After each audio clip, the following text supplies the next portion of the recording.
welcome everybody again. I see in the chat some wonderful interactions, and I'm very happy because even if this is a remote event, interactions and connections are taking place, and this is the most important of all. So the last but not least session for today, our very dear Carolin, Professor of Leadership, Royal University, Canada, Vice President of Leadership Development, Communication Institute of Greece. We are very happy to have Carolin in this peer group of wonderful people, amazing people. The title of the workshop, Rising Up, Our Collective Call to Lead During Extraordinary Times. Carolin. Oh, Margarita, you are always so gracious with your introductions. And even though I can't be with you in Athens, to see your face is a blessing, and to be with everyone is an absolute blessing. So hello from British Columbia in Canada. And you're looking at a picture of Royal Roads University, which is on Vancouver Island, where I have the privilege of being a faculty member. And I am delighted to be in such fine company, having been with many of you in person and now online, and to follow such a distinguished list of fabulous speakers, starting off the day and now ending with our 5th session. So wonderful to be with you, and humbled to be with you in this space. So it is our opportunity to have a conversation about our collective call to lead during these very extraordinary times. I would like to introduce you to what that means, and to share with you the 5 pillars of leading during extraordinary times, and encourage all of us in the room to exercise our leadership to galvanize and to inspire others. And yes, as we have heard throughout the day, we are indeed in turbulent times with no modern day precedent whatsoever.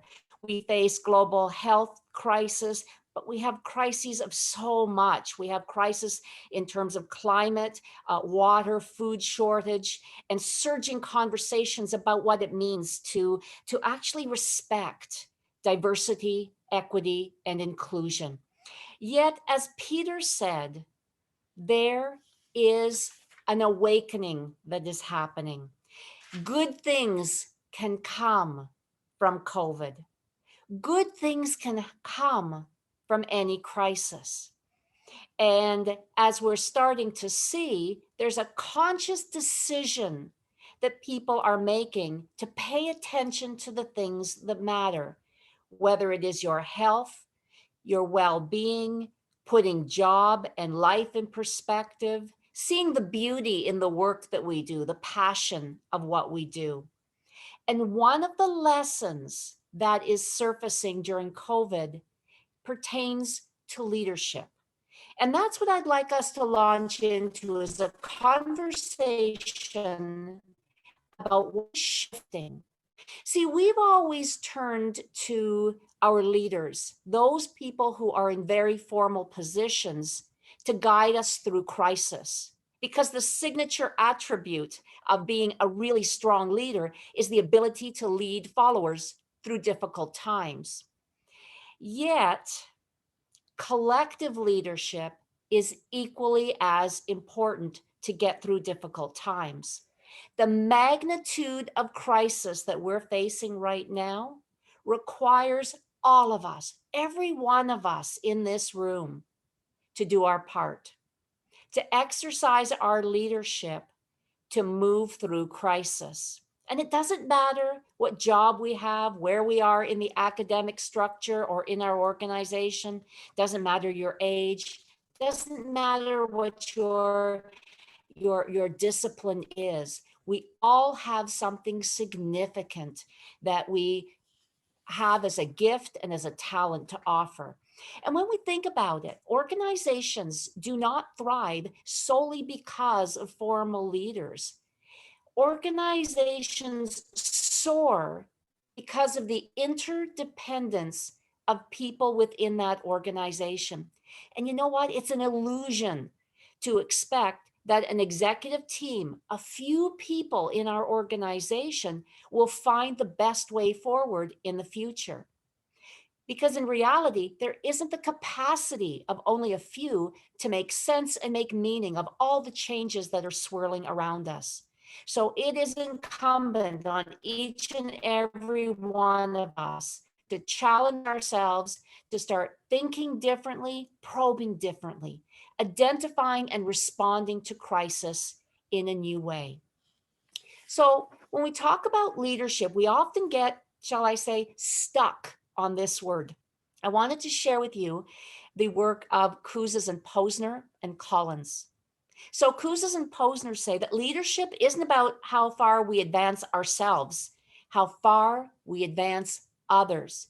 Leadership isn't about you. It's about what you stretch and do for others. And Collins reminds us that leadership is not about your title or your position. It's your ability to influence. It's influence at its core, nothing more and nothing less. So let's dive in to the leadership mindset that we need for difficult times. And I want to dive much deeper into those signature attributes of leadership, the things that really differentiate leaders. Because at the core, crises are crises because they affect people. And we need skills to tap in to the core and the essence of being with other people and their humanity and recognizing their humanity. I'd like to share with you the 5 pillars of leading during extraordinary times. And this is coming out of my research over the last 4 years.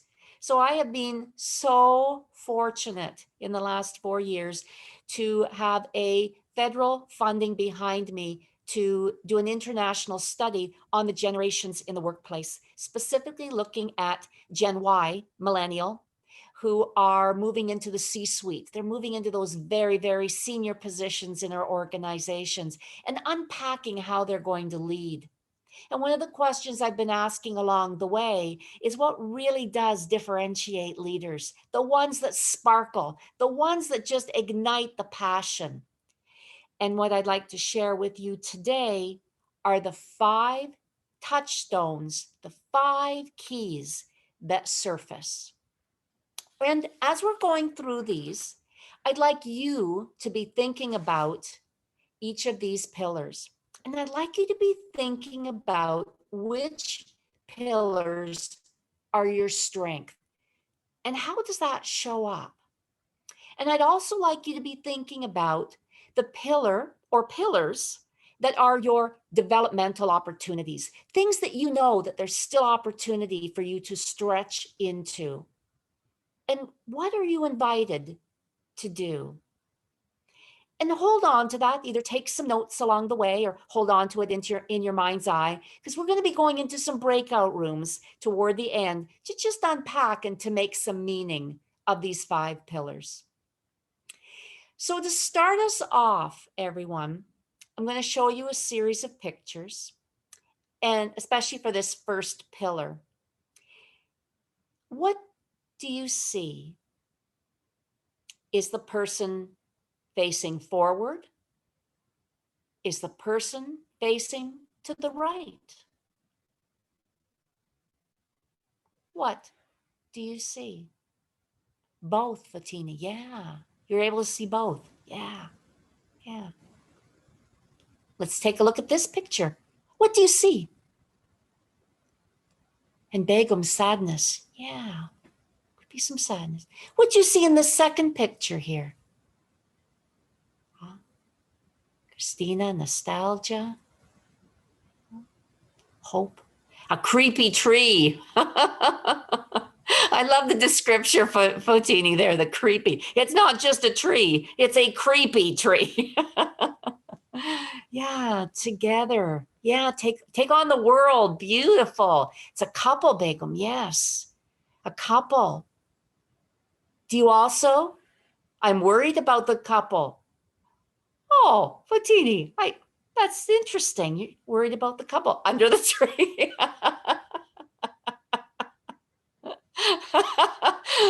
Oh, Fotini, I've never looked at it that way, but yes, see, there you go.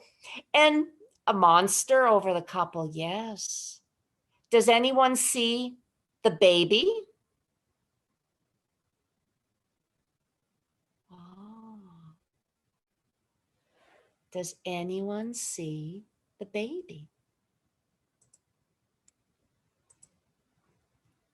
No, no one sees the baby. There's the eye of the baby. There's the baby's hands. Here's the baby's head. There's the baby's entire body. Yeah. Do you see the baby? Yeah. Baby in the womb. Yes, Christina. Yeah. Let's take a look at this next picture. What do you see?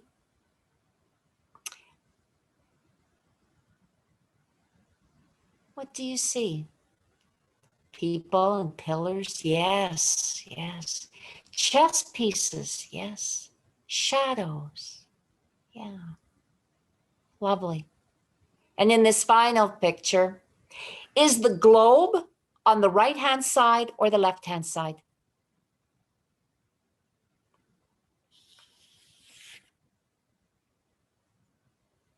It's on the left. It's on the left side. On the right. On the right. Depends on where you stand. Yes. Let's talk about that one, Evangelos. See, these questions might seem oh so very silly and fun, but how you answer these questions give us an important insight into one of the most powerful tools that we have. And that is the ability to take someone else's perspective. See, when we look at this table, many people might immediately say, well, the globe is on the left. And it is on the left from your perspective. If we take the perspective of this student in the photo, the globe is on the right. And for the other photos, did you look beyond the first thing that you saw and asked, what else is there to see in this picture? Because the first pillar of being an exemplary leader for our times is being able to foster perspective taking. And that is that ability to understand how the world looks to another person. And it's an important skill for us to have. And it takes so much work because when we're tired or we're rushed or we're distracted, this ability actually diminishes. And yes, Margarita, the empathy that you've just mentioned, we need to foster perspective taking because it is the starting place. It is the birthplace of empathy, being able to understand the world through another person's lens. And when we're able to understand and communicate that we understand someone else's perspective, empathy emerges. And when someone perceives us as empathic, and we can't perceive ourselves as empathic, it is truly in the eyes of the receiver. When someone says you are an empathic individual, you have received gold in your hands, because that is the fastest way to gain connection with individuals. And when you think about it, there isn't very much in this world that we can do without people. So fostering perspective taking allows us to build those strong relationships, and empathy being the fastest way to build those relationships. And it also helps us to influence and to motivate others. Because if you don't engage in perspective taking, you can easily misjudge what motivates other people and assume everyone's just like you. So whether it's students, whether it's clients, whether it's staff, whether it's colleagues, whether it's friends, do you foster perspective taking? John Maxwell says, do you ask, do I see what you see? Before asking, do you see what I see? Do you ask, do I know what you know? Before asking, do you know what I know? And do you ask, do I know what you want? Before asking, do you know what I want? Number one pillar, be a perspective taker. For this second pillar, I have a question for you. I'm going to show you a picture on the next page, and I'm going to ask you to think about the first thing that comes into your mind. The first thing. Don't do too much analysis, just the first thing that comes to mind when you see this picture. Are you ready? Okay. Again, you can put it in the chat box or just hold it for your personal intention. What did you see?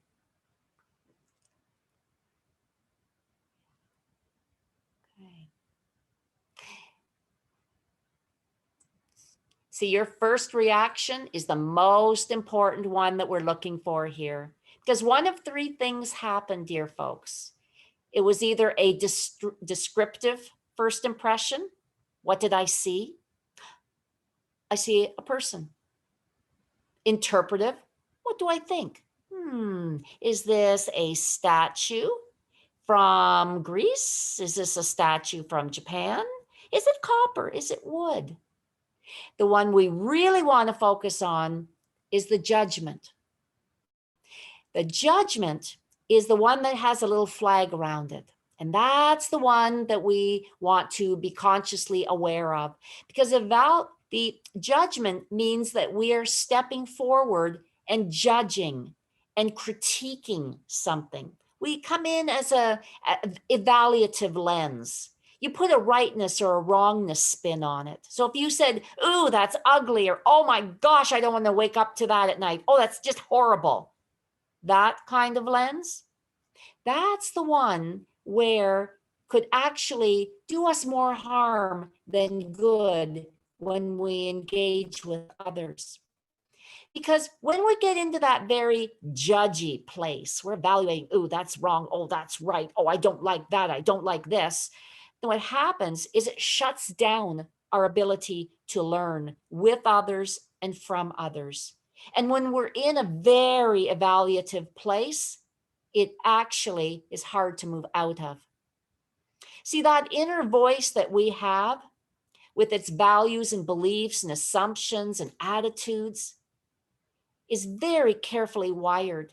It affects not only how we think, the choice of words that we use, words that either harm or words that heal. It determines how we show up in conversations, whether we choose to speak, how we speak, and then how we act. And it is happening at such an unconscious level. Sometimes we don't even are aware of that judgment. And it is a primary determinant of whether relationships, especially in leadership roles, will be arm's length or they will be meaningful partnerships with others. Because when we show up with an evaluative lens and we're finding fault and we're refuting the belief of someone else and finger pointing, and we're just in that place, it becomes a very, very difficult conversation. People actually don't like being in the presence of someone who's always evaluating the world. We soar in the presence of people who follow pillar number 2.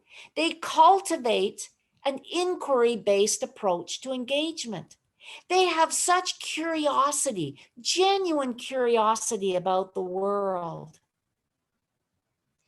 This picture that I'm showing you is especially important to me I was out on safari out in Tanzania in Eastern Africa, and I was trying to get a picture of an elephant, and I was waiting patiently for the elephant to approach, and suddenly, look who jumped on the vehicle, and just watched with curiosity.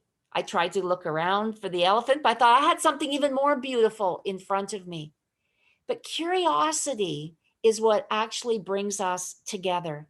And when we talk about cultivating an inquiry-based approach, here's what we're looking at, folks. We're shifting from you to them. In conversation, you're asking more questions instead of having all the right answers. You're very cognizant of how much space you leave in conversations for others to share their stories. Buddha has this wonderful expression: when we talk, we reinforce what we know. When we listen, we learn. And can you keep distractions in abeyance? Can you keep us distractions away so you can really listen? Sharma refers to listening in 4 different stages. And one gift he gives us is what's called generative listening. Listening so intently that you can then build on those fabulous, innovative ideas and creative ideas that you least expected.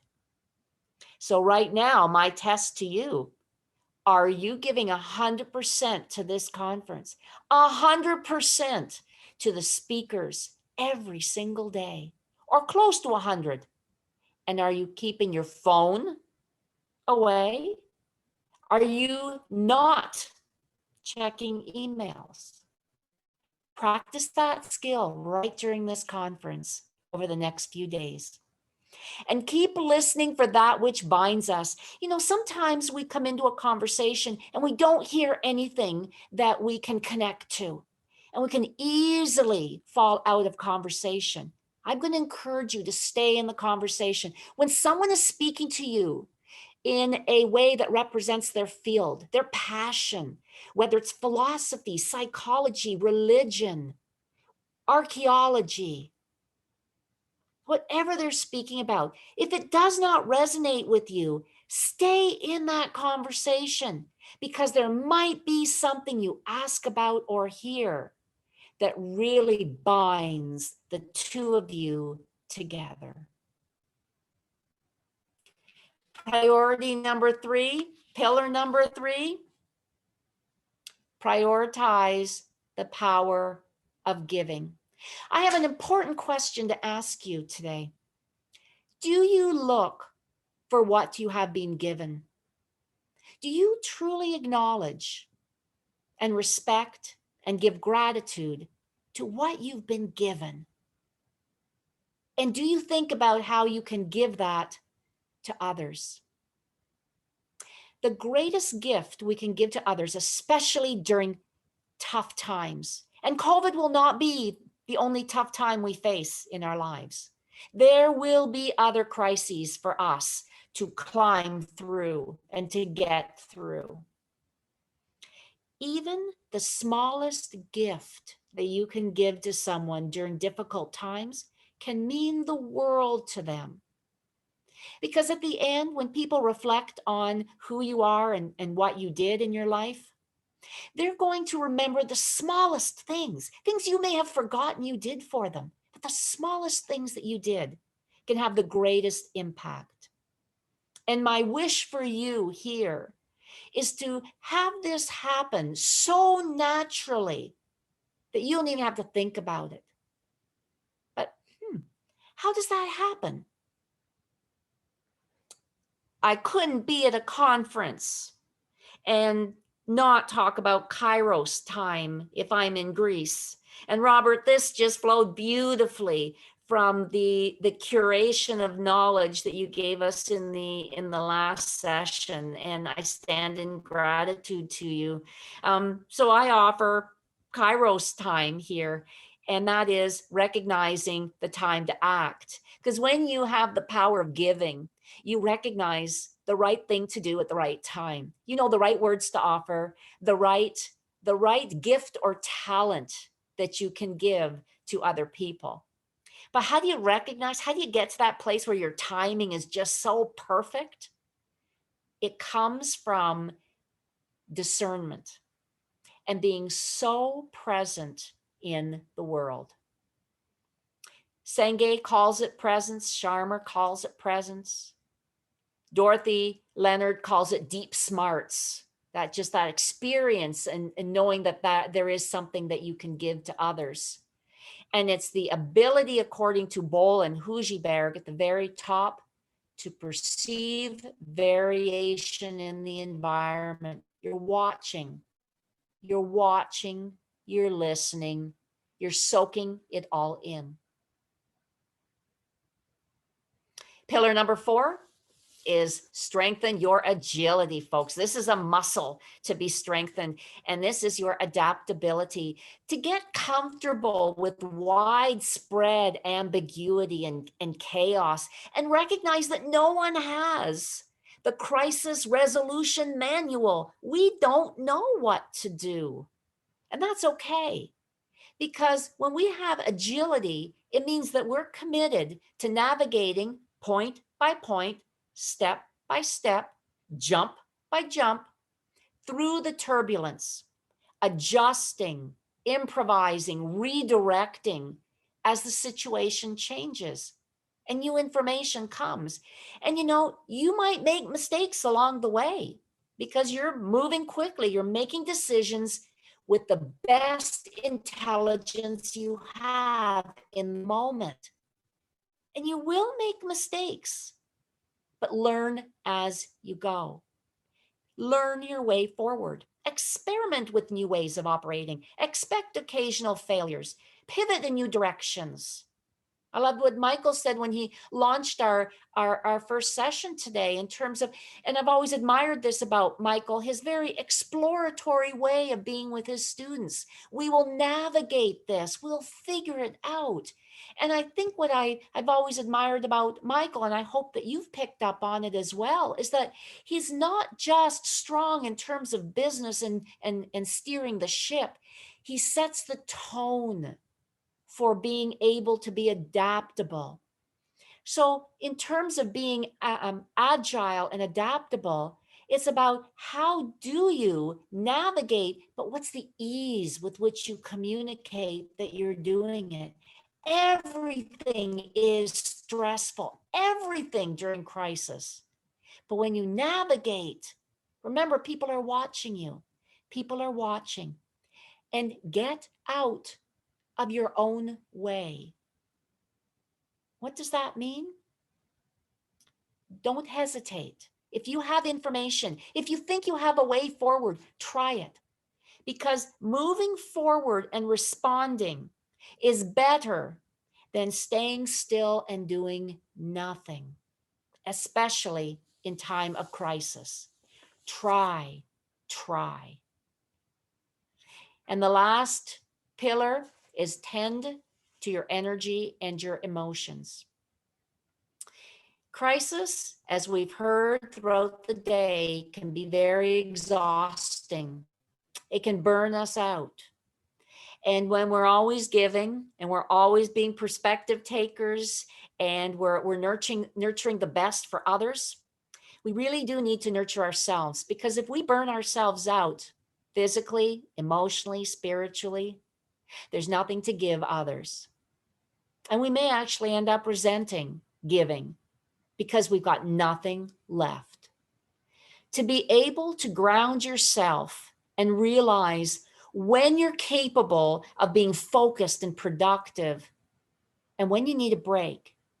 Because if you can actually listen to that internal radar inside of yourself, you're going to be a better listener, a better responder to the problems and the decision-making that really need your attention. So I offer you a few things besides sleeping well and eating well and all the things we know we're supposed to be doing. But I'm asking you to put these on your radar screen. Heifetz invites us to be optimistic and realistic. Permit yourself to do both. And it's having that healthy tension. And it keeps optimism from becoming denial, and realism from becoming cynicism. Walk with optimism and realism. Find sanctuary every single day. Find a few minutes where you can escape into something that truly makes you smile. Margarita started us off today talking about what motivates you to wake up in the morning, and all the smiles and the hugs and the opportunities. And you saw that as well. Everyone wanted to just be part of the world. Find a sanctuary, something that makes you personally smile. Reach out to a confidant. A confidant, someone who's not in your organization. I'm going to challenge you to have that one special person that has nothing to do with the work that you do, but loves you unconditionally. They love you because of who you are, not what you do. And speak with them, share with them, have them serve as your sounding board to sometimes put things back into perspective. And bring yourself to work. Now, some people say, well, you do not bring yourself to work. You must be professional. You must have this facade. You must be this very different person than you are at home. And I ask you to ask the question, what inspires you to be different at home than at work? Why can you not bring yourself to work? I'm not implying you're going to be unprofessional and irresponsible. I'm implying you bring the best of yourself. Right? Margarita and her team started the conference by saying, we're going to bring the best of ourselves to this conference. Bring the best of yourself to everything. And when you find yourself closing down and being someone else in a meeting, allow that door to open a little bit and allow yourself to peek out. Because we do not gravitate to professional facades. We don't gravitate to that. We gravitate to humanity. And part of the humanity is being courageous and brave to show our imperfections. And it's actually tremendously healthy for us. And please honor the many roles you play in life. When you define yourself or somebody says, who are you? What do you say? Do you describe yourself exclusively based on your work? Or do you share something else? Do you share that you're a father, a mother, a sister, a brother, a loved auntie or loved uncle, a best friend?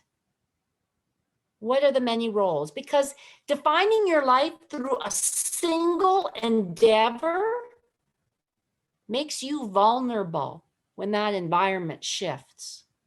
And it also denies you the many opportunities for fulfillment with the many people around you. A dear friend said to me the other day when I was preparing for this presentation, she said, you know, it reminds me, she says, when you pass away, when your life is no longer here, she said, your job will be posted probably within 1 month, and you will be replaced probably before the end of 2 months. But you'll never be replaced by the family and friends who love you. So are you honoring your many roles? Okay, we've had a look at the 5 pillars, folks. Fostering perspective taking, cultivating that curiosity, prioritizing the power of giving, strengthening agility, your adaptability, and making mistakes along the way, but that's okay because that's moving forward. We learn from our mistakes, right? And tending to the energy and emotions, protecting the vessel which we were given, physically, psychologically, spiritually. So here are our questions, folks. In a moment, I'm going to magically send you into a breakout room. And I'd like you in your small groups to have a conversation with each other about the pillars that are your strengths the pillars you'd like to strengthen, and offer some recommendations to each other about how to strengthen some of those pillars, and to share those stories and examples.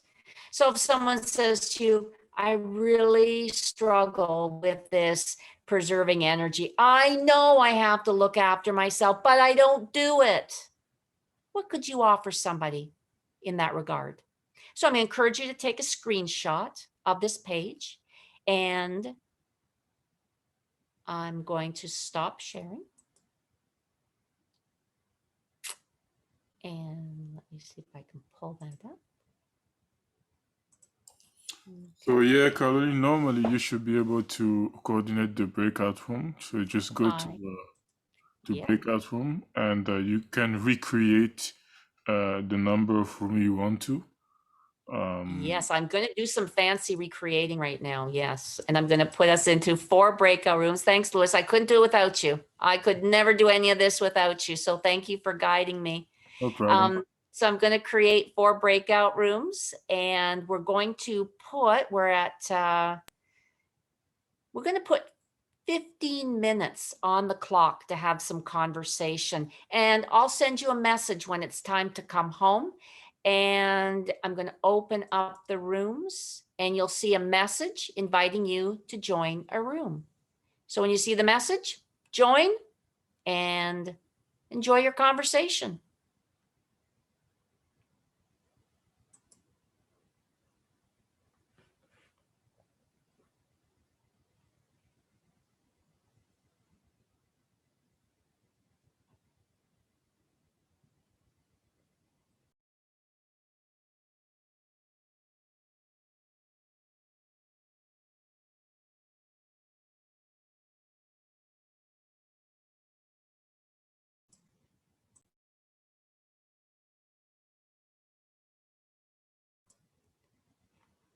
Louis, I'm going to give them their 1-minute message to come back.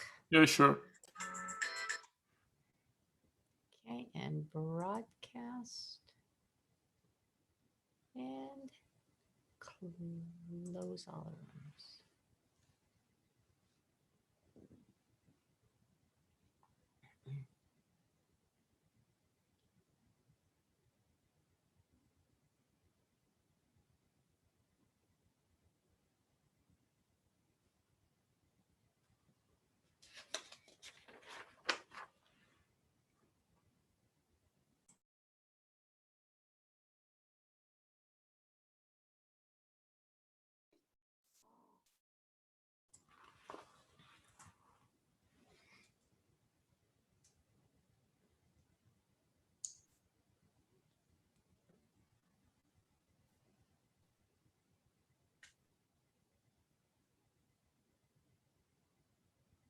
And we have a few more seconds left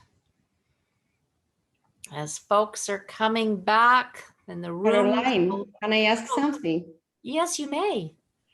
Did you separate, because you separated us exactly the same way we were with the same exactly persons that we were separated before, and this is not a coincidence, you know, exactly the same persons. Oh my gosh. Because I pressed the little button that says recreate, do something different. Okay. I guess the universe said, no, those people were meant to be together again. This is what I thought.